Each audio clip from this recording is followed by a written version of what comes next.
मैं मानता ही नहीं कि अभय सिंह जी का ये दिमाग है। वो हमारे से इतना प्यार करते थे, इतना हमारे से लगाव था, सारे दिन हमारे साथ बैठे, सारे दिन उनके दिमाग से, मुंह से ये इस तरह की बातें निकलवाते हैं। कौन निकलवा रहे हैं?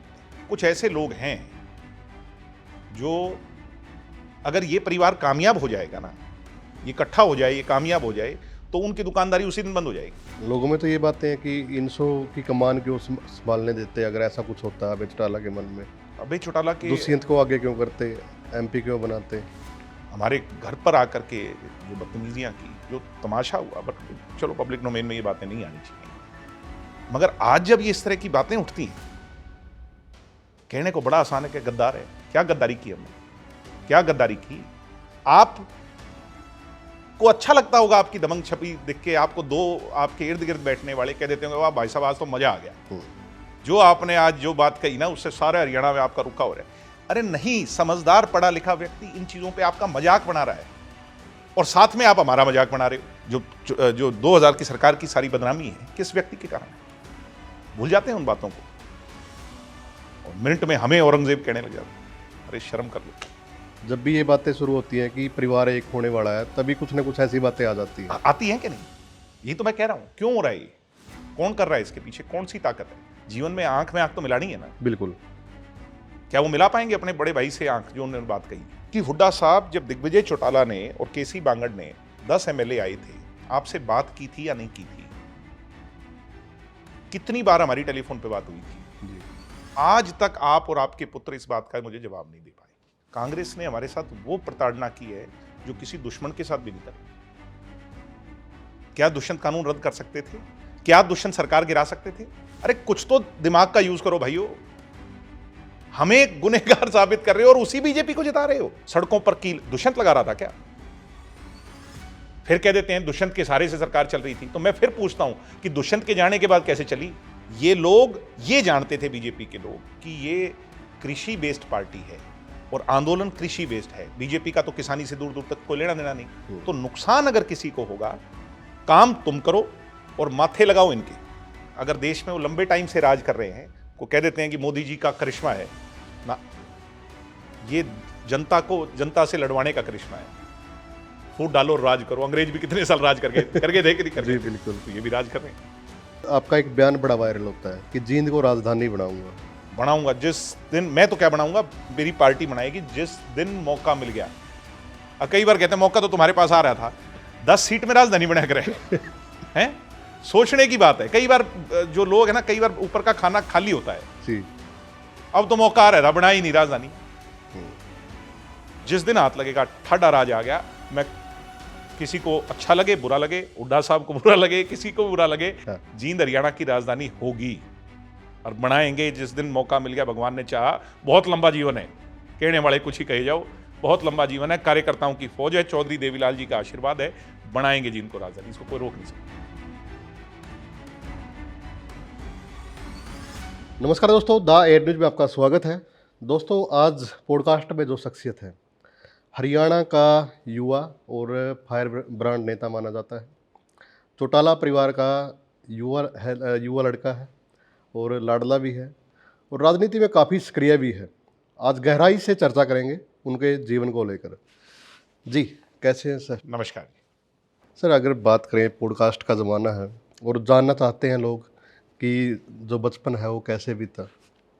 मेरा तो ये पहला पॉडकास्ट है और अच्छा है कि आपके साथ ये एक्सपीरियंस मुझे साझा करने का अवसर मिल रहा है जी। और मुझे खुशी और बधाई मैं इस बात की आपको दूंगा कि हरियाणा के अच्छे पत्रकारों में से आपका ये जो है ना शुमार होता है। धन्यवाद आप सर। अच्छी पत्रकारिता कर रहे हैं और ये मेरा सौभाग्य है कि मुझे इस पे आपके साथ हिस्सा लेने का अवसर मिला। धन्यवाद सर। तो जीवन की जहाँ तक बात है, वो तो शुरुआती पढ़ाई मेरी सिरसा में हुई जी। और चौथी कक्षा के बाद the Lawrence school of Sanawar में मैं जो है मेरा एडमिशन हुआ, दाखिला हुआ। 2 साल मैं वहाँ रहा, मगर वहाँ मेरा मन भी कम लगा। एक तो क्योंकि पहाड़ों पे और घर से दूर, दुष्यंत जी का बल्कि ज़्यादा मन लगता था, वो वहीं थे जी। मगर मेरा वहाँ पर खान पान और रहन सहन जो है बैठा नहीं। तो कुछ मुझे क्रिकेट खेलने का शौक़ था और प्रोफेशनल क्रिकेट जो था वो बोर्डिंग स्कूल में नहीं खेल सकते थे। तो मैंने घर वालों से कहा दिल्ली दाखिला दिलाओ। जी।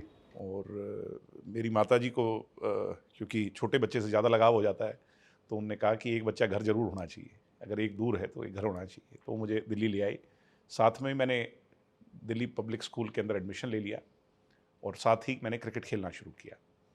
तो हरियाणा को रिप्रेजेंट किया जी। अनेकों प्लेटफॉर्म पर, और इसके साथ साथ अपनी पढ़ाई पूरी की। उसके बाद 1 साल मैं कार्डिफ में रहा, वो फाउंडेशन प्रोग्राम कहते हैं, जी। और कार्डिफ के अंदर भी मैंने क्रिकेट खेला।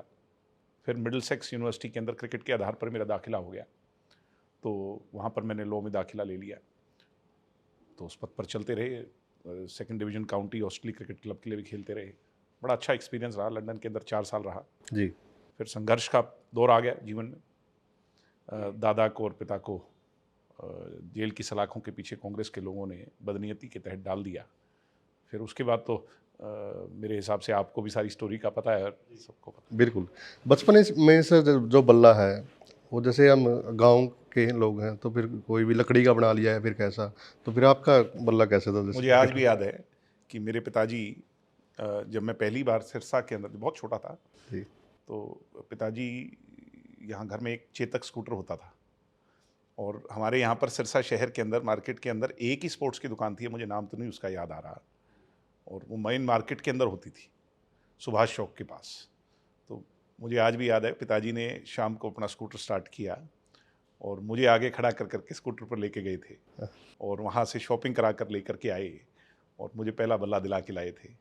यहाँ सामने जहाँ हम बैठे हैं, इसके बिल्कुल सामने जो है PWD का तारकोल डिपो होता था। तो तारकोल सर्दियों में जम जाता है, आपको भी पता है, जी। और वो बड़ा ताल बन जाता था। तो हम पूरी गली मोहल्ले के जितने भी सारे साथी थे, जिनको जो है ना वो निक्कर वाले यार कह सकते हैं, वो सारे इकट्ठे होके और उस पे ताल पे क्रिकेट खेलते थे। जी। गर्मियों में वो पिघलना शुरू हो जाता था, तो वो टाइम आ जाता था कि फिर हम कोई और ठिकाना ढूंढते थे, साइकिलें चलाते थे। और जब चुनाव आता था, क्योंकि तब तो हम बच्चे थे, हाँ।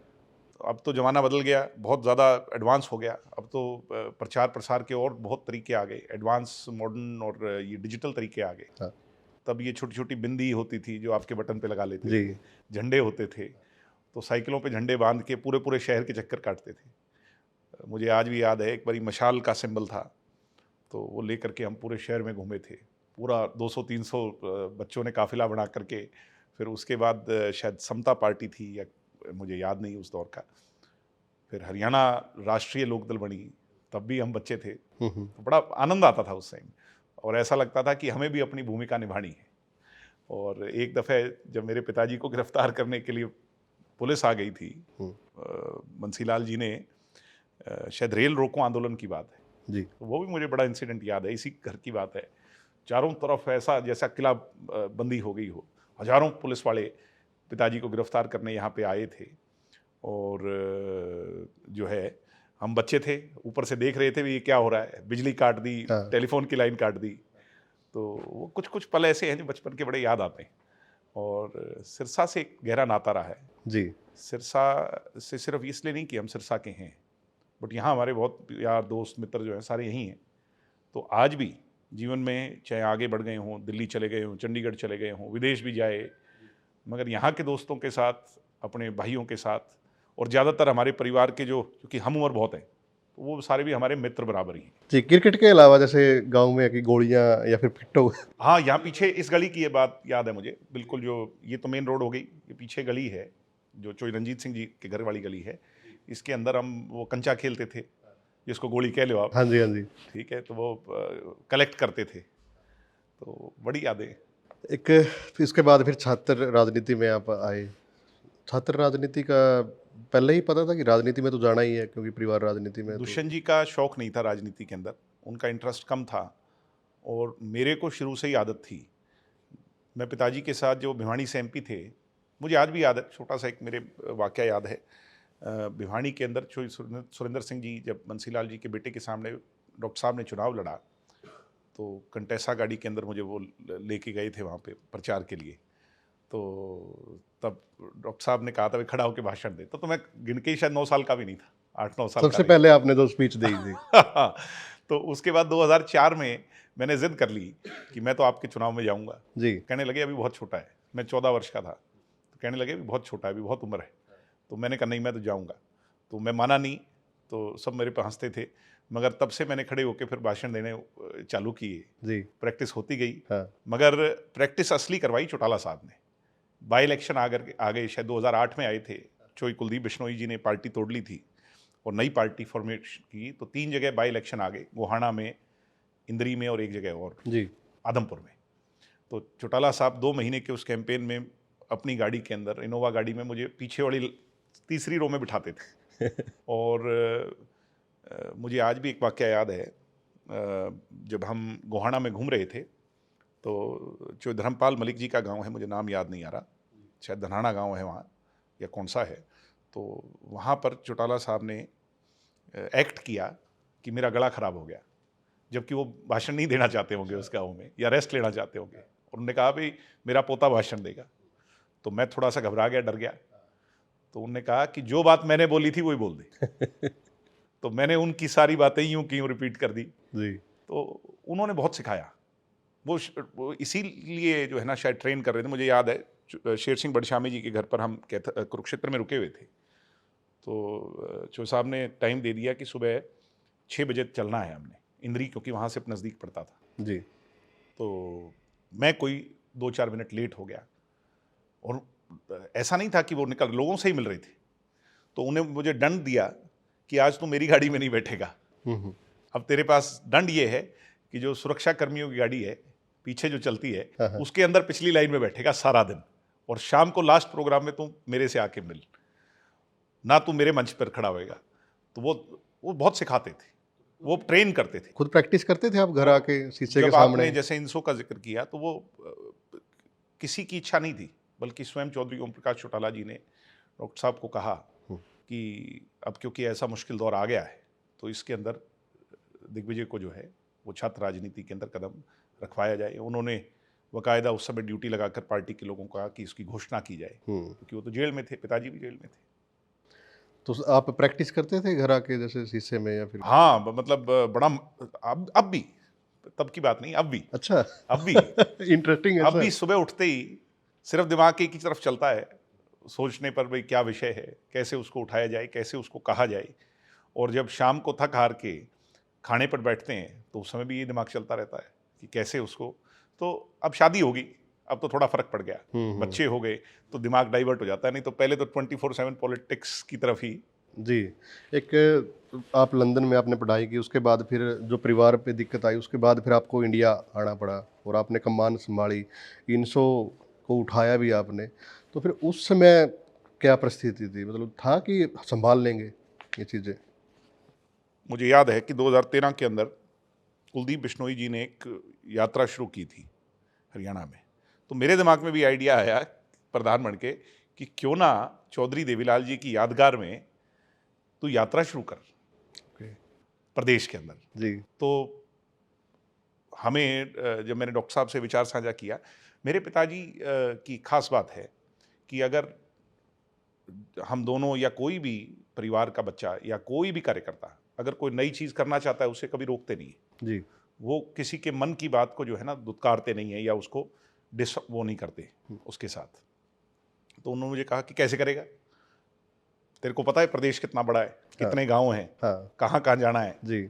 मैंने कहा जी वो मुझे नहीं पता, आप बताओगे। हाँ। सारा बताओगे आप, और करूंगा मैं, मेहनत मैं करूंगा। कहता घर में से बाहर रह लेगा इतना लंबा टाइम, संभव है? तो मैंने कहा जी मैं करना चाहता हूँ। तो हमने चौधरी देवीलाल जी की जितनी यादगार थी वो इकट्ठी की। जी। उनके कपड़े थे, वस्त्र थे, उनके जूते थे, उनकी पगड़ी थी, उनकी गाड़ी थी, एम्बेसडर गाड़ी, उन सबको ट्रक पर बहुत सुंदर सजाया। और कैन यू बिलीव इट, ये हमने सिर्फ 2 दिन में किया, 48 घंटे के अंदर। उनका म्यूजियम था, म्यूजियम में से सारा सामान ट्रकों पर बहुत सुंदर सजाया, बहुत अच्छी तरह उसको प्लान किया। यंग लड़के थे, बहुत एनर्जी थी जी। और आपको अचंभा होगा, आज मैं पहली बार इसका जिक्र कर रहा हूं कि जो ट्रकों पर स्टिकर लगाने थे, बड़े बड़े आजकल वो आप देखते हैं, लग जाते हैं, वो हमने खुद जाकर के दिल्ली के अंदर, कौन सी मार्केट है मुझे याद नहीं, पहाड़गंज के पीछे, आधी पूरी रात हमने वो लगवाए, उनको सजवाया। और फिर डॉक्टर साहब का जब हमें ग्रीन सिग्नल मिला, तो मैंने कुरुक्षेत्र से, धर्मनगरी से उसकी यात्रा की शुरुआत की। और इतनी कामयाब वो यात्रा हुई, इतनी कामयाब यात्रा हुई कि सब कुछ बहता चला गया और हजारों लाखों जो साथी थे वो इनसो से जुड़ते गए। और वो यात्रा सिर्फ इनसो की, जैसे हमने नाम तो उसका युवा चेतना यात्रा रखा था, जी। अल्टीमेटली वो पार्टी की यात्रा बन गई हाँ। और पार्टी के लोगों ने उसकी कमान संभाल ली। मैं तो एक बहाना था, बस थी और चलते गए। मैंने 2500 से ज्यादा गांव कवर किए, प्रत्येक कस्बा कवर किया, प्रत्येक शहर कवर किया और मेरे जीवन का मैं मानता हूं कि वो आधार बन गया। बहुत कुछ सीखा जी उस यात्रा के अंदर। मतलब जो है ना, राजनीतिक एक्सपीरियंसेस भी आए, उतार भी, चढ़ाव भी, मुश्किल दौर भी, मगर बहुत आनंद आया। और लास्ट में, क्योंकि डॉक्टर साहब कहते हैं कि जब अंत करो तो सोशल कॉज में, क्योंकि उन्होंने सिखाया कि कभी भी पॉलिटिकल मैसेज नहीं जाना चाहिए इनसो के प्लेटफॉर्म से। तो हमने क्या किया जी कि हमने ब्लड आई डोनेशन का प्लेज लिया कि आई डोनेट करेंगे। एम्स की डॉक्टरों की टीम बुलाई। आपको अचंबा होगा, Guinness book of world record वाला का दुष्यंत जी के पास फोन आ गया कि जी इतने सारे आई डोनेशन तो कभी हुई नहीं एक साथ जी। ये तो 800-700 हुई हैं। 10,000 लोगों ने आई डोनेट का प्लेज रोहतक के अंदर किया।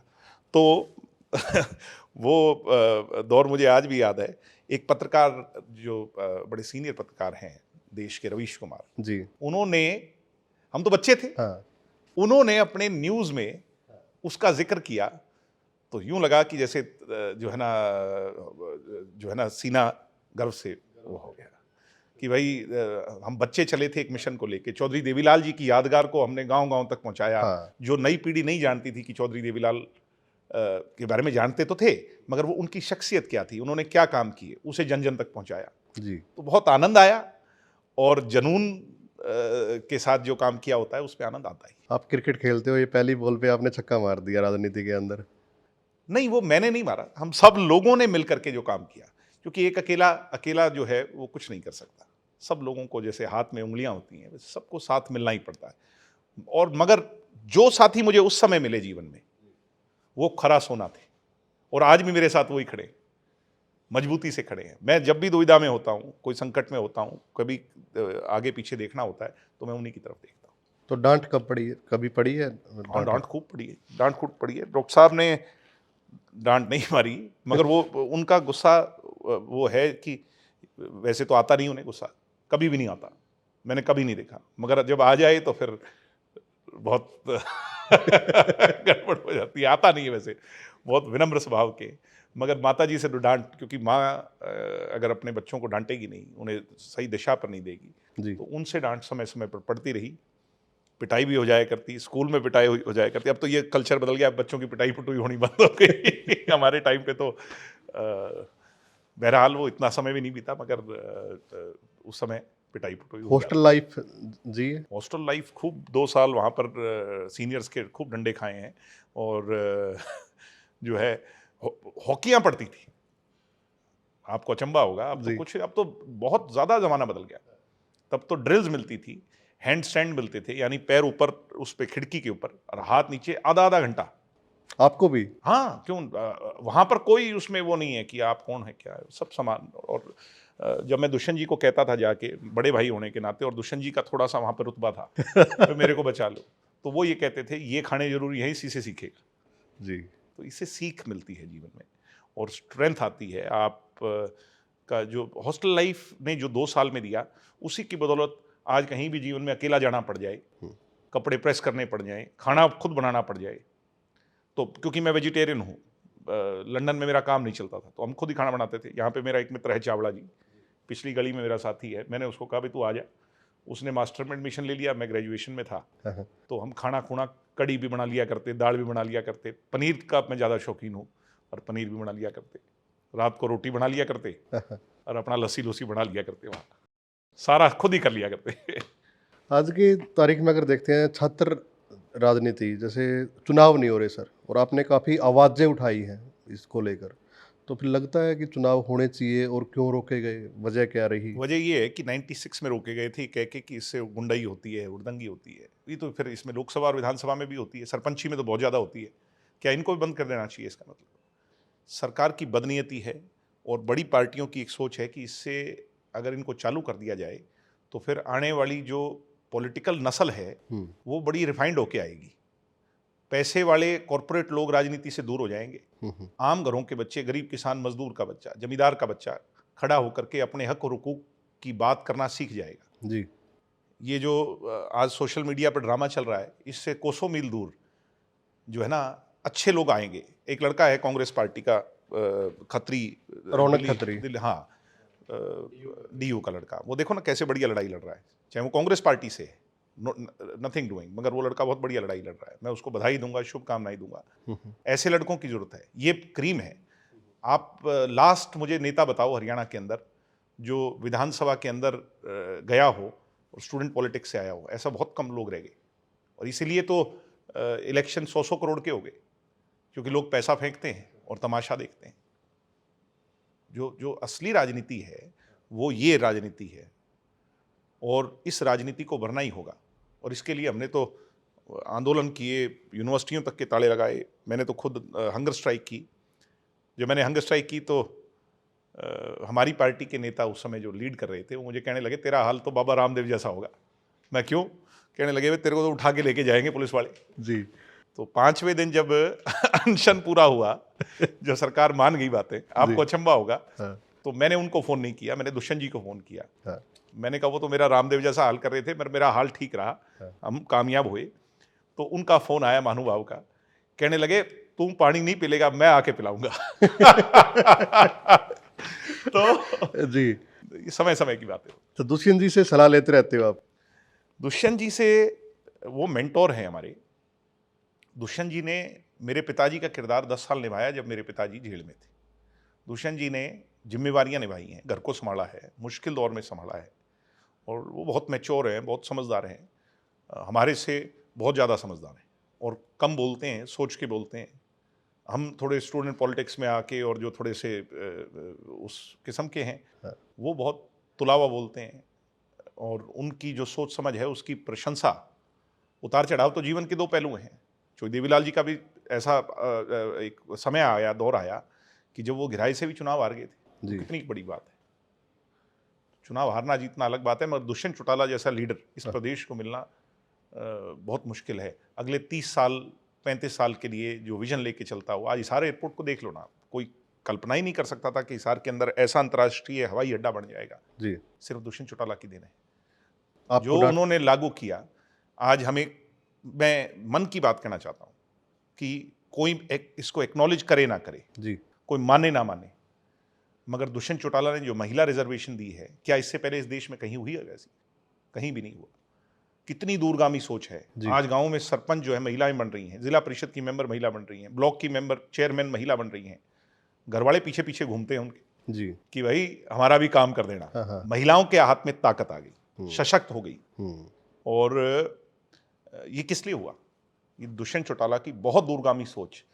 अब उसे कोई माने या ना माने, ये समय होता है, कल को मान भी लेंगे। युवाओं का 75% जो आरक्षण की बात बहुत बहुत बड़ी सोच है कि हरियाणा के अंदर अगर गुजरात में गुजराती का है, गोवा में गोवन का है, महाराष्ट्र में मराठी का है, तो हरियाणा में हरियाणवी का क्यों नहीं?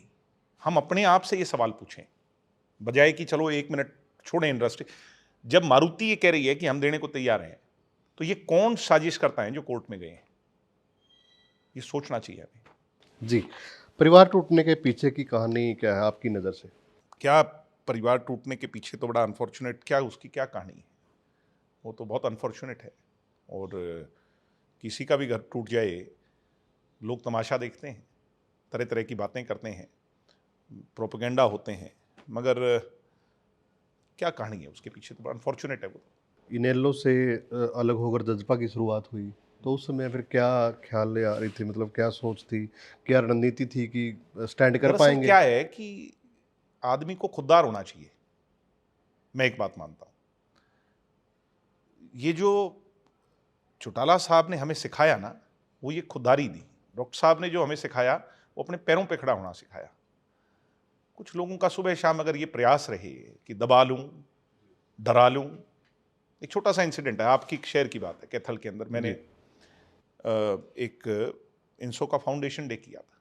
आपके तो देखी देख है कितना, उसके अंदर मुझे लास्ट डे तक याद है कि मुझे फ़ोन आया, कैसे डराया फ़ोन पर, जो जो बातें कही। मेरी पार्टी के लोग मुझे डरा रहे हैं, कि कल का कार्यक्रम रद्द कर दो, जबकि मैंने 1.5 महीना उस कार्यक्रम के लिए दिन रात मेहनत करी। आप उसके मुख्य अतिथि हैं और आप मुझे ही डरा रहे हैं।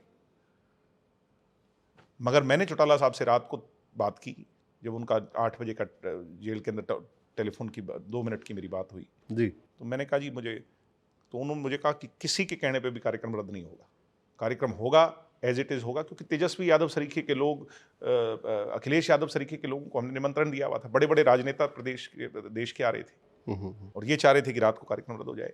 अगले दिन पूरा कैथल शहर जाम था। आपके तो प्रत्यक्ष को प्रमाण की आवश्यकता नहीं। बिल्कुल बिल्कुल। क्यों उसको रद्द करना चाह रहे थे? क्या इनके मन में घबराहट थी? सदैव हर बार आप परिवार टूटने की बात करते हैं जी। ये इन बातों को ना बार बार करना बड़ा अजीब लगता है। हम सोशल मीडिया पर कई बार मैं कमेंट्स पढ़ता हूँ, कुछ और पढ़ता हूँ, अचंभा होता है मुझे कि कह देते हैं कई बार कुछ भी लोग। आज कल जो चल रहा है गरमाई, उसमें तो बहुत सारी बातें कही जा रही है, मैं उन बातों पे नहीं जाऊंगा। मगर लास्ट इंसिडेंट जो मुझे याद है कि मुझे चौटाला साहब ने, दुष्यंत जी को मुझे 11 मीना बाग पे बुलाया, बिठा लिया। इतने में अभय सिंह जी आ गए। जो बात उन्होंने अपने बड़े भाई के लिए कही जी। वहां बैठ के हमारे लिए कही थी और हमने हाथ जोड़ लिए थे उनके आगे कि आप ऐसा मत करो, आप बहुत बड़े हो हमारे से। चौटाला साहब ने कहा कि शाम को जो है ना 4 बजे प्रेस कॉन्फ्रेंस होगी, तेरी दादी बैठेगी और अभय सिंह जी बैठेंगे और तुम दोनों साइड में बैठोगे और इनको ये कहोगे कि ये मुख्यमंत्री के कैंडिडेट हैं, तुम ही घोषणा करोगे। हमने इस बात को स्वीकार लिया और हमने अभय सिंह जी के पैरों के हाथ लगाए। हम तो निकल करके 18 जनपद गए होंगे, कोई किलोमीटर 1.5 किलोमीटर जी।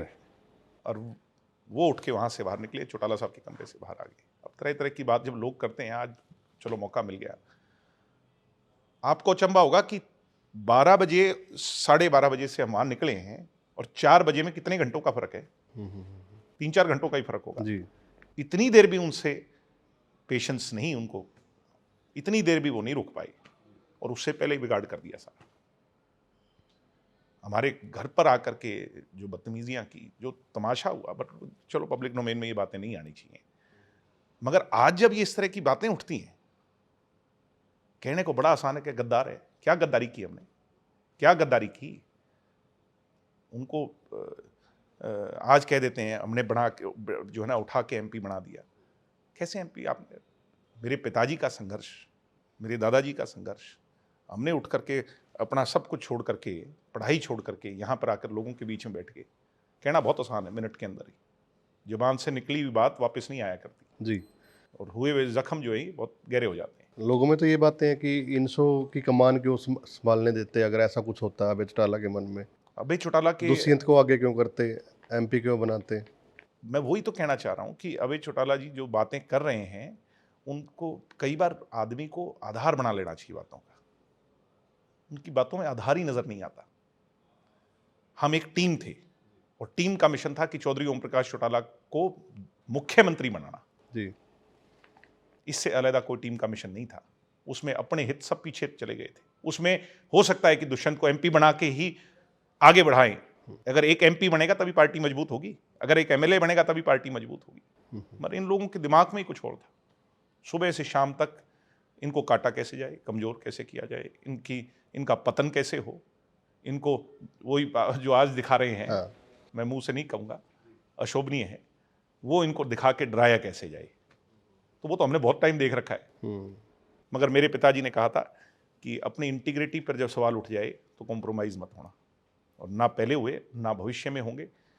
ये जमाने का काम कहने का है, कहते रहेंगे लोग, कोई बात। फोटो की राजनीति चल रही है जिसमें दोनों पार्टियों की काफी जिक्र हो रहा है। ये पहली बार है कि या जज्बा का मैं जिक्र है या आपसे फिर एक बात पूछना चाहता हूं। इनेलो का जिक्र है। मतलब कांग्रेस बीजेपी गायब है।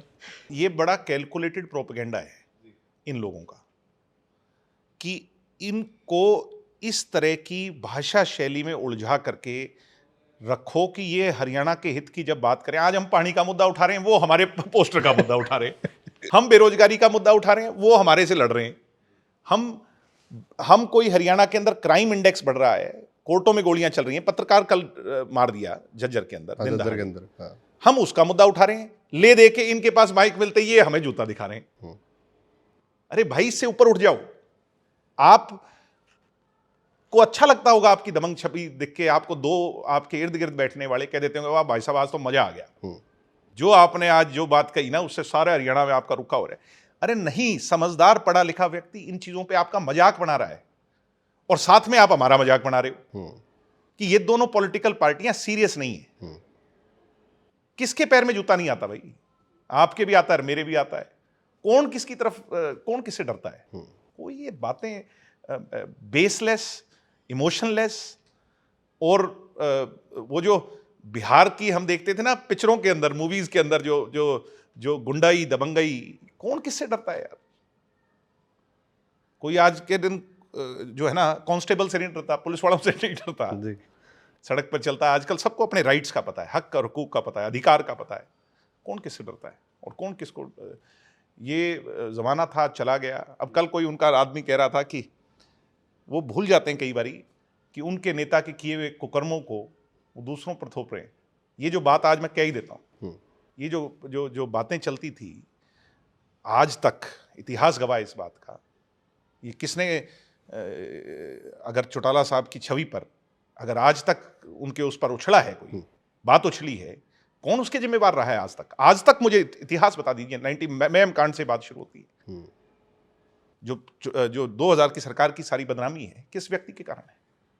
भूल जाते हैं उन बातों को और मिनट में हमें औरंगजेब कहने लग जाते हैं। अरे शर्म कर लो, अंदर झांक करके देखो अपने। तो इन बातों को ना उछाला जाए। कुछ बातें घर की बातें, घर की बातें घर में रहने चाहिए, पब्लिक डोमेन नहीं होनी चाहिए।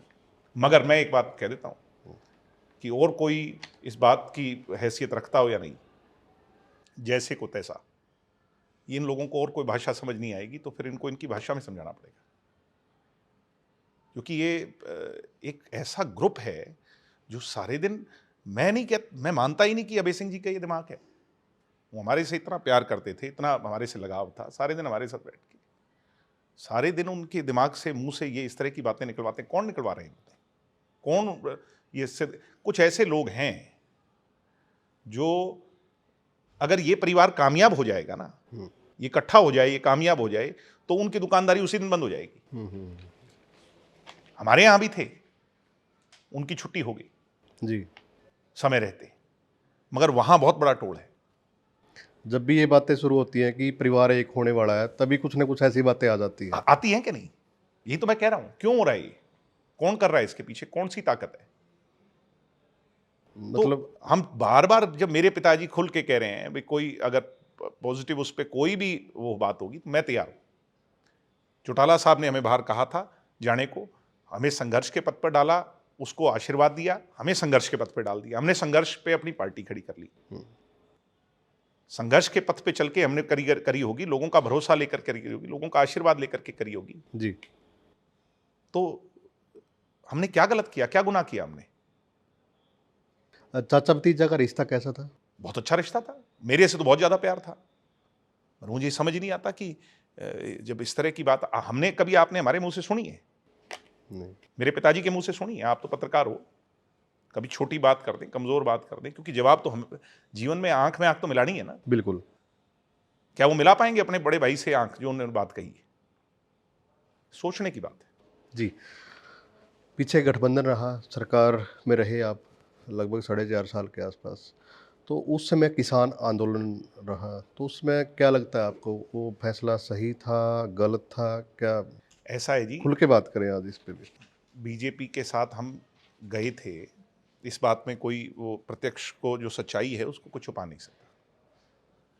मगर एक बात का जवाब आज मैं आपके पॉडकास्ट पे पूछता हूं चौधरी भूपेंद्र सिंह हुड्डा जी से, हमारे आदरणीय पूर्व मुख्यमंत्री जी से, कि हुड्डा साहब, जब दिग्विजय चौटाला ने और केसी बांगड़ ने 10 एमएलए आए थे, आपसे बात की थी या नहीं की थी? कितनी बार हमारी टेलीफोन पे बात हुई थी? जी। आज तक आप और आपके पुत्र इस बात का मुझे जवाब नहीं दे पाए। मैंने कॉल लॉग, टेलीफोन लॉग तक दिखा दिए और फिर भी मुझे झूठा सिद्ध करने में लगे, क्योंकि मैं सच कह रहा हूं, आपके पास जवाब नहीं है। तो कहीं तो जाएंगे भाई। हाँ। लोगों की सेवा करने के लिए आए हैं। 5 बड़े मुद्दे दुष्यंत ने जींद में उठाए थे, उनको पूरा करने के लिए आए हैं। वो मुद्दे दुष्यंत ने बीजेपी के साथ जाकर के पूरे कर दिए। उनमें ज्यादातर क्या गुनाह कर दिया, क्या गुनाह किया, मैं पूछता हूं आज उन लोगों से जो इस बात पर सवाल उठाते हैं। हमारे पर हाथ उंगली उठाने से पहले चौधरी भूपेंद्र हुड्डा से एक सवाल का जवाब मेरा अगर ले आओ तो मैं आपकी सारी बात से सहमत हो जाऊंगा। उस समय चौधरी भूपेंद्र सिंह हुड्डा ने साफ मना कर दिया था कि मेरे पास निर्दलियों का कोई समर्थन नहीं है और हम सरकार की फॉर्मेशन नहीं कर सकते हैं। जी, तो फिर जो पिपली कांड हुआ था तो उसमें, क्योंकि जब जजपा और इनेलो अलग हुई थी और सरकार आप लोगों ने बनाई थी 10 विधायकों के साथ, आप गठबंधन में आए थे, तो दुष्यंत की छवि बहुत हाई लेवल पे थी, बहुत सारा लोगों मैं को, एक बात पूछना बहुत चाहता हूं, लोगों को आप अच्छा विश्वास पॉइंट था। उठा रहे हैं। आप इस बात को शुरू करें उससे पहले ही मैं आपसे एक सवाल पूछना चाहता हूं। ठंडे दिमाग से समझदार लोग, अभी भी कुछ ऐसे लोग जो जो अपने दिमाग का जिनका जो जो खाली होता है, खाना खाली है, वो तो क्या सोचेंगे। जो समझदार लोग हैं, पढ़े लिखे लोग हैं, एक मुझे जवाब ये दें, जो कुछ हमारा विरोध करते हैं, दिल पे हाथ रख के बताओ कि क्या दुष्यंत के हाथ में अगर किसान लॉ को रद्द करना था, क्या दुष्यंत कानून रद्द कर सकते थे? नहीं कर सकते थे। इसका जवाब आप भी जानते हो। क्या दुष्यंत सरकार गिरा सकते थे? और सरकार अगर गिरनी होती तो दुष्यंत के जाने के बाद सरकार क्यों चली? जी, सरकार अगर गिरनी होती तो 40 सीटों से बीजेपी की आज 50 सीट कैसे आई? दुष्यंत की सीट पर बीजेपी जीतती है। जहां किसानी एजिटेशन हुआ बीजेपी जीतती है। किसान एजिटेशन का गढ़ दादरी जिले के अंदर बाडा और दादरी की सीट बीजेपी जीत जाती है। अरे कुछ तो दिमाग का यूज करो भाइयों। हमें गुनहगार साबित कर रहे हो और उसी बीजेपी को जिता रहे हो जी, जिसके लिए तुमने हमें क्या क्या कह दिया, और उसी बीजेपी को जिता रहे हो। बड़ा अचंभा होता है, मगर समझ आएगी, धीरे धीरे आएगी। जब इनका तो रंग रूप देख लिया लोग, हुड्डा जी को तो ये कहने लगे भाई हुड्डा जी एंड बेटा जी की कंपनी का दुकान का दरवाजा बंद है। लोग भविष्य में कहेंगे, मानेंगे कि दुष्यंत वहां गया तो काम के लिए गया और काम लोगों के किए। जी, याद आने लगी दुष्यंत वाली कोठी, जिसमें 100 200 लोगों की भीड़ 24 घंटे होती थी, दरवाजा खुला होता था, 24 घंटे लंगर चलता रहता था, लोगों की सेवा होती रहती थी। जी, क्या कोई ऐसा मंत्री है चंडीगढ़ के अंदर जिसकी दरवाजा आप खटखटा करके चले जाओ? सब बंद है। एक सवाल है पिपली का, जो पिपली में किसानों के ऊपर जो लाठीचार्ज हुआ था। उनको सस्पेंड, जिसने लाठीचार्ज किया, हाँ जी। एसपी डीसी को जब सस्पेंड किसने करवाया था? हमारे एक बुजुर्ग ताऊ के पैर पे चोट लगी थी, सबसे पहले जाके मैं वहां खड़ा हुआ था। उस समय मैंने उनको क्रिटिसाइज कर दिया था कि गवर्नमेंट गलत कर रही है। हाँ, वो खट्टर सरकार का सबसे बड़ा फेलियर था। अगर पिपली कांड नहीं होता, पिपली में ट्रैक्टरों पर जो जो जो वहां पर किसानों के साथ बदनीति हुई, उन्हें उनकी पंचायत करने दी जाती, जी, ये आंदोलन ही नहीं उसमें बड़ा आता। आंदोलन नहीं होता। सड़कों पर कील दुष्यंत लगा रहा था क्या? फिर कह देते हैं दुष्यंत के सहारे से सरकार चल रही थी। तो मैं फिर पूछता हूं कि दुष्यंत के जाने के बाद कैसे चली? आज मेरा सवाल है सीधा सा उन लोगों से। लेकिन चौटाला साहब, प्रेशर पॉलिटिक्स तो होती है ना। अगर प्रेशर हो जाता तो क्या आपको लगता है? मैं आप ही से पूछ रहा हूं। लेकिन प्रेशर पॉलिटिक्स से अगर होना था तो बादल्स का इस्तीफा हुआ, प्रेशर पॉलिटिक्स से कुछ हुआ क्या? जब मामला हरियाणा का नहीं, हां, ये लोग ये जानते थे, बीजेपी के लोग, कि ये कृषि बेस्ड पार्टी है और आंदोलन कृषि बेस्ड है। बीजेपी का तो किसानी से दूर दूर तक कोई लेना देना नहीं। तो नुकसान अगर किसी को होगा, काम तुम करो और माथे लगाओ इनके। तो सच्चाई ये थी। लेकिन एक बूम मिल सकता था अगर उस समय दुष्यंत इस्तीफा दे देते बाई चांस, तो लोग कहते हैं कि एक बूम मिलता और दुष्यंत चौटाला मुख्यमंत्री बनते, अगर वो कुछ है। ये बादल साहब को भी कहते थे लोग, सुखबीर जी को भी। बड़े बादल साहब भी चुनाव हार गए, याद है कि नहीं? जी, 95 वर्ष। चुनाव और आंदोलन अलग चीज होती है जी। आंदोलन से कभी चुनाव नहीं जीते जाते। आंदोलन का सहारा मिल सकता है किसी को। आंदोलन जो करने वाले लोग राजनीति में आए, चदुनी सरीखे के लोग, क्या हुआ उनका? पंजाब के अंदर तमाम लोग आए, दल्लेवाल साहब तक भी, और तमाम लोग भी चुनाव लड़े। क्या रहा उनका? क्यों नहीं जिताया फिर उनको? जी, हरियाणा के अंदर कितने लोग जो आंदोलन में वहां पर लड़ाई लड़ रहे थे, जिनने, मैं मानता हूं कि हमारे जैसे जो राजनीति लोग होते हैं ये तो सिर्फ अपनी बात कह देते हैं। हाँ। जो संघर्ष कर रहे, जिन्हें लाठियां खाई, जिन्होंने सर्दी गर्मी की चिंता नहीं की, उन लोगों का क्या राज है वो चुनाव लड़े तो? यही जनता है, यही मैं हूं और यही आप। जी। अब सरकार कैसे चल रही है, क्योंकि सरकार को लगभग मैं आपसे क्या कह रहा हूं कि क्राइम का इतना बुरा हाल है, पानी की समस्या है, बेरोजगारी की समस्या है। मुझे ऐसा लगता है कई बार जब मैं ठंडे दिमाग से सोचता हूं कि ये सरकार चल ही नहीं रही, ये तो ब्यूरोक्रेसी के हाथ में सरेंडर हो चुकी है। कल मैं उचाना में था, वहां पर ये हाल है कि जो दुष्यंत चौटाला को हरा करके एमएलए बने हैं, उन्होंने कहीं कोई इसके फूड एंड सप्लाई डिपार्टमेंट वाले के कोई फूड इंस्पेक्टर के पास फोन कर दिया। वो कल मुझे कोई आके बता रहा था जी कि उसने ये कहा कि ये जो है ना, ये इसका लोडिंग करवा दो। तो फूड इंस्पेक्टर ने कहा जो होता हो कर लियो, ये काम नहीं होगा। तो उसने कहा तेरी 2 दिन में बदली करा दूंगा मैं जी। वो कहे जी 2 दिन तो छोड़ो, आज उस बात को 4 महीने हो लिए, उसकी बदली नहीं हुई। ये हाल है। ये हाल है। तो कंट्रोल नहीं है, मतलब कंट्रोल है, 2 लोगों के पास है कंट्रोल। आप भी जानते हो, मैं भी जानता हूं, वो कहां से चल रही है, कैसे चल रही है सरकार। जी। रोहतक में कार्यालय बनाया है जी। तो चंडीगढ़ से शिफ्ट किया है या फिर कैसे, और रोहतक में ही क्यों सोचा फिर? रोहतक हरियाणा का केंद्र है। हमारी नेता, इस देश की किसानों के मसीहा चौधरी देवीलाल जी की कर्मस्थली है। रोहतक हरियाणा प्रदेश का दिल है, उसकी जान है। और रोहतक के अंदर प्रदेश कार्यालय जो है वो सेंट्रलाइज्ड हो गया, चारों तरफ से। एक जितनी दूर, फरीदाबाद वाले चंडीगढ़ जाएंगे तो बहुत दूर हो जाएगा जी। डवाली वाले चंडीगढ़ जाएंगे, तो इसलिए सब लोगों को नज़दीक हो जाए, सेंटर हो जाए। वहाँ पर जो है ना पार्टी की इमारत थी, उसके अंदर प्रदेश का कार्यालय बना दिया। रविंद्र सांगवान को प्रदेश का जो ऑफिस का सचिव बनाया। अच्छी भूमिका निभाएंगे, अच्छा खूब काम करेंगे। 5 और 20 तारीख को सब नेताओं को हाजिर होने का आदेश जारी हो गया। हाँ। तो उस हिसाब से आगे बढ़ेंगे। जी। तो एक वायरल, आपका एक बयान बड़ा वायरल होता है कि जींद को राजधानी बनाऊंगा जिस दिन। मैं तो क्या बनाऊंगा, मेरी पार्टी बनाएगी जिस दिन मौका मिल गया।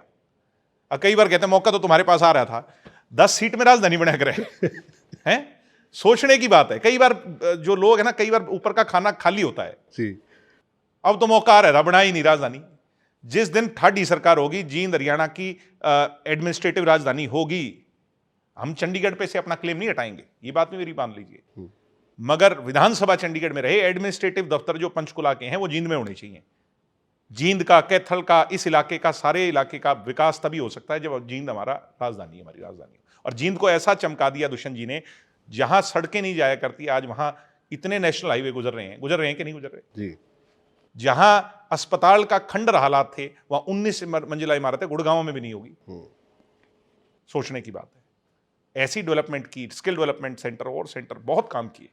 और जिस दिन हाथ लगेगा, ठड्डा राज आ गया। मैं किसी को अच्छा लगे, बुरा लगे, हुड्डा साहब को बुरा लगे, किसी को बुरा लगे, जींद हरियाणा की राजधानी होगी और बनाएंगे जिस दिन मौका मिल गया। भगवान ने चाहा। बहुत लंबा जीवन है, कहने वाले कुछ ही कहे जाओ, बहुत लंबा जीवन है। कार्यकर्ताओं की फौज है, चौधरी देवीलाल जी का आशीर्वाद है, बनाएंगे जींद को राजधानी। इसको कोई रोक नहीं सकता। हरियाणा पंजाब में पानी की जंग छिड़ी हुई है, उसको लेकर कुछ क्या नहीं, पानी की जंग जज्बा की रणनीति है? दरअसल क्या है कि ये आम आदमी पार्टी वाले वहां चुनाव हार गए और हरियाणा वाले अपने लोगों ने इनकी उंगली नहीं पकड़ी, तो अब बेचारे करे क्या भाई। ये तो आते नहीं, दिल्ली वालों ने दुत्कार दिया, तो क्या करें, तो इनका पानी रोक लें।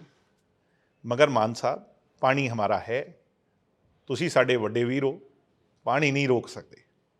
पानी लेके रहेंगे, लेके रहेंगे, लेके रहेंगे। और पानी के लिए अब तो हम आपसे आग्रह कर रहे हैं। हरियाणा वाले एक बात कहते हैं, हमें सीधी उंगली नहीं तो टेढ़ी करके भी लेना अपना अधिकार आता है जी।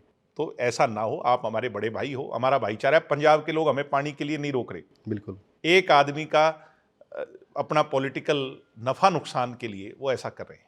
अब वो उनको क्यों खामियाजा इसका भुगतना पड़े। हम चाहते हैं कि वो पानी का हरियाणा से कोई झगड़ा ना करे। जी। रैपिड फायर क्वेश्चन है जी, थोड़ा जल्दी आपने इनके जवाब देने हैं। राइट। अभय चौटाला मेरी चाचा है।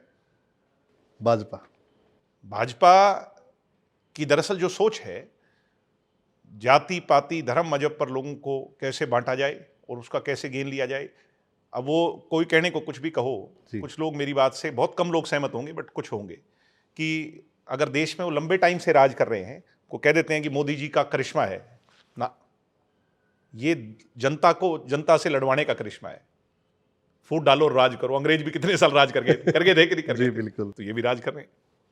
Congress. Congress corporate culture, drawing room culture party है, रिलैक्स्ड लोग हैं, इनको लोगों के लिए संघर्ष से इनको कोई कुछ नहीं ले दे करके, ये तो एसी के कमरों में बैठकर अपनी प्लानिंग करते हैं और उसको एग्जीक्यूट भी वहीं कर देते हैं। गांव की तरफ इनका कोई ध्यान नहीं, गांव में जाना नहीं, लोगों से मिलना नहीं।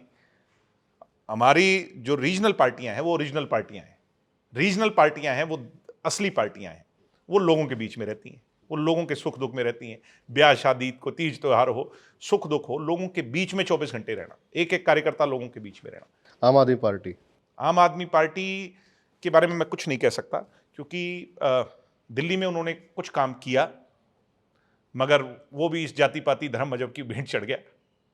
और बाकी तो हरियाणा में उनका कोई अभी लीडरशिप नहीं है।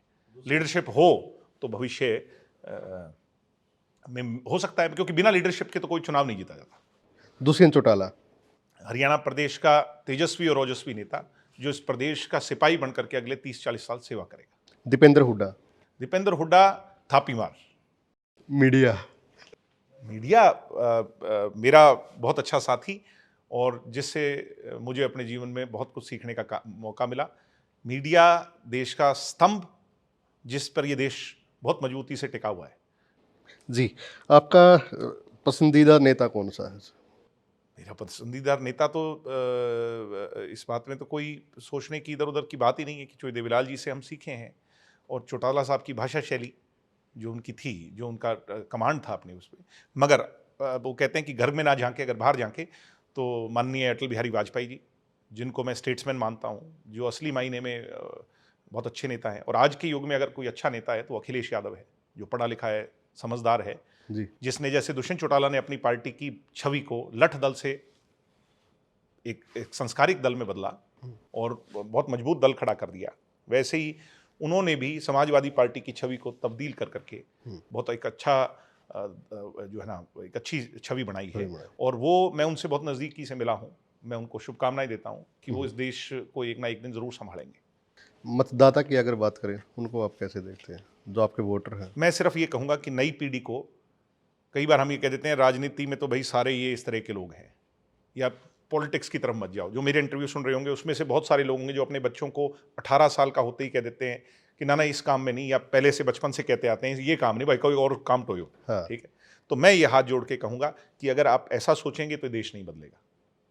बच्चों का या किसी भी देश को अगर डेवलप्ड नेशन बनाना है तो उसकी आने वाली नस्ल को राजनीतिक में होना जरूरी नहीं, मगर राजनीतिक सोच रखनी जरूरी है। हमारे यहाँ क्या दिक्कत है भाई, मैंने इसका वोट दे दिया, मेरे छोरे ने भी कंपेल करके इसका दिलवा दिया, बच्चों को इसका दिलवा दिया, घरवाली को इसका दिलवा दिया। इसको बदलना पड़ेगा। हाँ, आपके बच्चों को ये इस बात के लिए खुली आज़ादी दें कि उनके लिए कौन ठीक है कौन गलत है। और जब वो ये फैसला खुद कर लेंगे तो उनका एक पॉलिटिकल विचार बनेगा, उनकी आइडियोलॉजी बनेगी, राइटिस्ट होंगे, लेफ्टिस्ट होंगे, सेंट्रिक होंगे, कैसे होंगे, उनकी सोच बनेगी। ये बहुत जरूरी है। हम कंपेल कर देते हैं यहाँ पे। जी, अगर राजनेता नहीं होते तो फिर क्या होते? क्या सोचा था कि कुछ अलग अगर किया जाए? क्रिकेटर होता। बहुत सारे ऐसे सवाल हैं सर, क्योंकि आपका इंटरव्यू मैंने डाल दिया था पॉडकास्ट सोशल मीडिया पे कि पॉडकास्ट करना है, तो पब्लिक के कुछ सवाल हैं। हाँ जी जरूर। एक ने लिखा है, आप जब क्रिकेट खेलते थे तो JCW सिरसा, हाँ, तो वो जो मित्र हैं अब भी साथ में हैं, उनके साथ बात होती है? हाँ, कुछ साथियों के साथ होती है, मिलते हैं मुझे, खेलता हूँ उनके साथ। दिनेश राठी है, ये कह रहे हैं कि जब इनके दादा ओम प्रकाश चौटाला बीमार थे मेदांता में, तो ये साथ वाले कमरे लालू यादव से तो मिलने लेकिन दादाजी से नहीं मिले। दिनेश राठी वहीं था क्या? उन्होंने कमेंट किया सर। वही पूछ रहा हूँ, तो कोई नेलो का सोशल मीडिया हैंडलर होगा, और क्या कर सकते हैं बेचारे। और उनको कहिए कि खूब कमेंट कीजिए कोई चिंता नहीं, जमाना ही कमेंट का है। किससे मैं मिल के आया जी, किसके पास मैं जाके आया, वो मैं किसी व्यक्ति विशेष को बताऊंगा क्या कि मैं उनसे कितनी बार मिला हूं? किसान वर्ग ने ही आपको बनाया है लेकिन उनको ही गलत बोलने लग गए। कब बोला गलत? 5100 पेंशन क्यों नहीं दिला पाए? जितनी पेंशन हम दिला पाए इतनी आज तक कोई दिला ही नहीं पाया। 10 सीट थी इसलिए नहीं दिला पाए। 5100 वाली ताकत अगर हाथों में होती तो निश्चित तौर पर 5100 हो जाती। मगर मैं एक बात पूछना चाहता हूं प्रदेश की सरकार से कि वो इसको बढ़ा क्यों नहीं पाई। जो दुष्यंत चौटाला छोड़ करके गए थे, आज इतना लंबा अरसा बीत जाने के बाद भी उसको पेंशन को बढ़ा क्यों नहीं पाई। यानी सबसे ज्यादा पेंशन दिलवाने वाला अगर कोई है, हाँ। 3000 रुपए पेंशन करवाने वाला अगर कोई है, अगर बीजेपी ने करनी होती तो पहले ही कर देती बीजेपी। ये दुष्यंत चौटाला का काम है। दुष्यंत चौटाला जी का बयान भी आया था इस पे कि अब बढ़ाओ ना पेंशन। वही मैं कह रहा हूं, पूछ रहा हूं। जी, परिवार जरूरी था या फिर मेन राजनीति जरूरी थी? अशोक संधू है कोई ये पूछ रहा है। परिवार भी जरूरी है, राजनीति भी जरूरी है, अपना प्रोफेशन भी जरूरी है, पर परिवार भी जरूरी है। परिवार तो प्राइम मोस्ट होता है, आपका फर्स्ट फैमिली आपके लिए होती है। बीजेपी का साथ देकर फायदा हुआ या नुकसान? ऐसा है, अभी अगर उसके बारे में हम सोचेंगे तो नुकसान लगता है।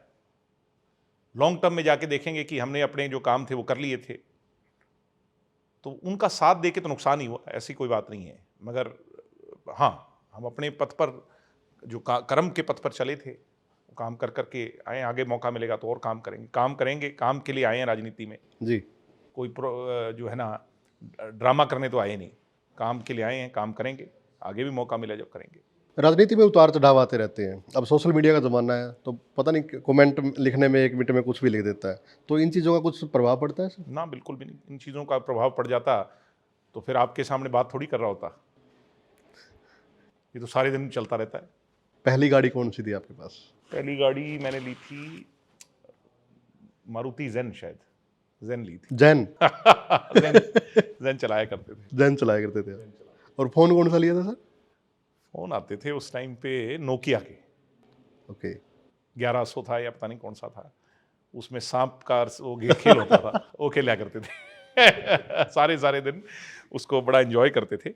जी। और फिर वो कैमरे वाले फ़ोन चले थे तो नोकिया का ही था, कोई नोकिया ही था उस टाइम पर, था ही नहीं फ़ोन और कोई। कॉलेज की गेड़ियाँ? हाँ, खूब। कॉलेज वहाँ पे विदेश में तो कौन सी गेड़ियाँ होती, मगर वहाँ एक जगह कॉलेज नहीं होता, पहली बात तो। हाँ। वहाँ एक कक्षा इधर है, रोड की दूसरी कक्षा उधर होगी, मतलब कहीं वहाँ तो सारे दिन गेड़ी पे ही रहते हो आप, जिसको गेड़ी कह देते हो, यानी अपने पैरों पे रहते हो आप। कॉलेज का कोई यादगार लम्हा कुछ? कॉलेज का यादगार लम्हा, कॉलेज के अनेकों यादगार लम्हे हैं। कोई हंसी मजाक का कुछ? हंसी मजाक का, एक पाकिस्तानी के साथ झगड़ा हो गया था मेरा। जी।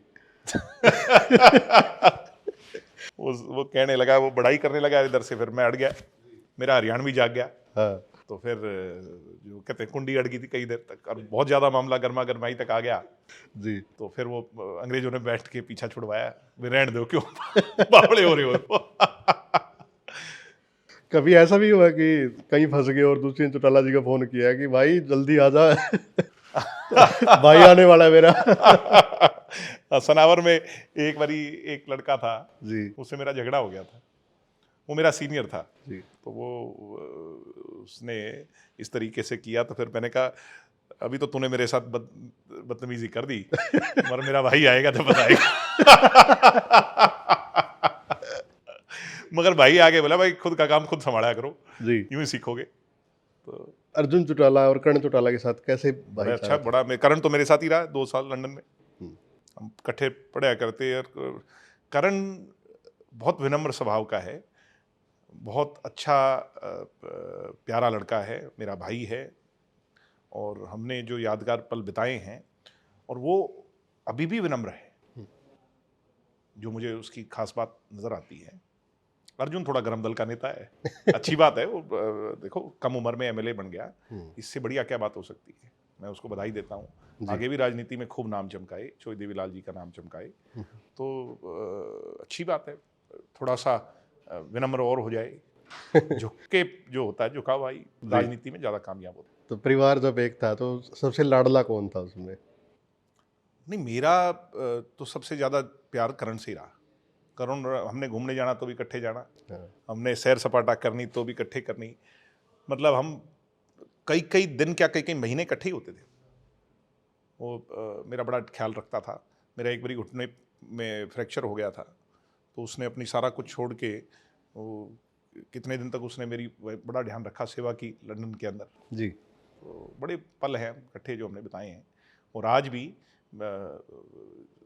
जो जब भी हम मिलते हैं तो उस शख्सियत में वो हिम्मत है कि वो इन तमाम चीज़ों को भूल करके और परिवार को परिवार की तरह देखता है। ऐसा ही होना चाहिए। वो शायद हमारे से भी ज़्यादा सोचता है। अच्छी बात है। जी, आपका टाइम काफ़ी कीमती है, लेकिन एक सवाल और याद आ गया। आपने जींद चुनाव लड़ लिया, सोनीपत लड़ लिया, अब डबवाड़ी लड़ लिया, और डबवाड़ी के लिए आगे भी आप काम करवाने लग रहे हैं।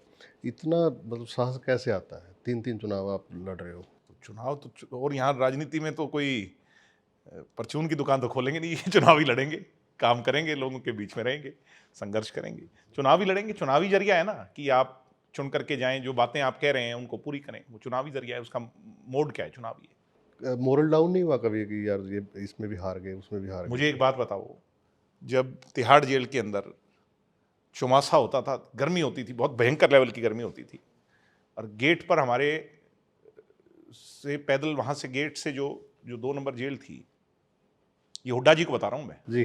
वो मेरी बात को सुन लें। तो हम वो इतने तमिलनाडु पुलिस वाले ऐसे हुआ करते, मतलब पहले तो वो परेशान वहीं गेट पे बहुत ज़्यादा कर दिया करते, खाने के अंदर भी चम्मच मार मार के देखा करते, कुछ है तो नहीं। है तो।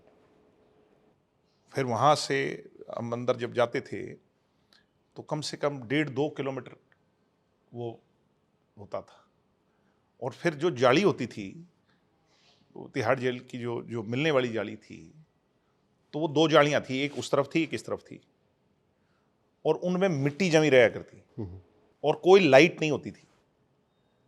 तो अपने पिताजी का चेहरा देखने को भी तरस जाते थे, अपने दादाजी का चेहरा भी उसके अंदर से यूं उसको हटा हटा के देखते थे, भी थोड़ा सा दिख जाए। वीआईपी ट्रीटमेंट नहीं होता था? कौन सा वीआईपी ट्रीटमेंट की बात कर रहे हैं? हाँ, इन लोगों ने तो जो जो मेरे दादा और पिता ने, एक बारी एक वो लेडी डायरेक्टर इसकी वो थी, कांग्रेस ने हमारे साथ वो प्रताड़ना की है जो किसी दुश्मन के साथ भी नहीं करे।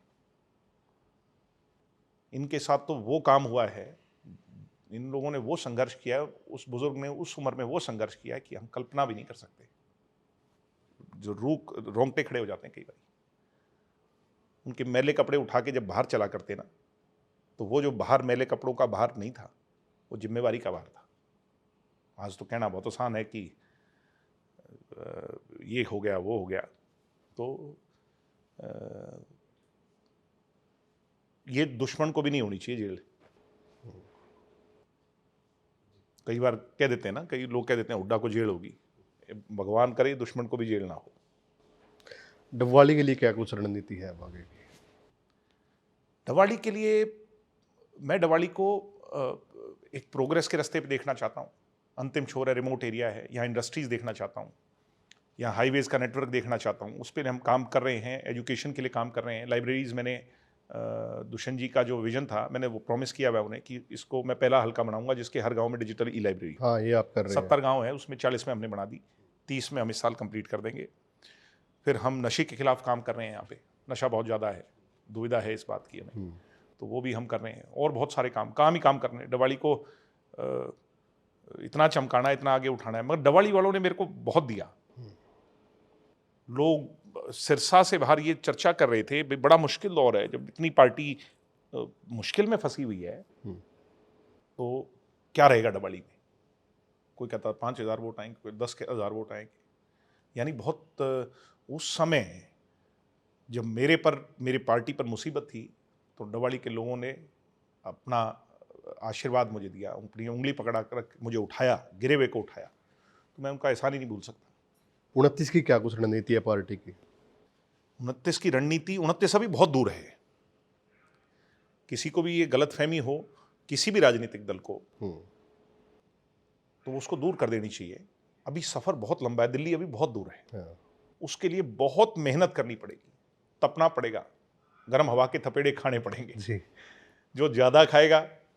मगर एक बात मैं आपको कह दूं कि राज ठड आएगा जिसका भी आएगा। अगली बार लंगड़ी सरकार नहीं आएगी।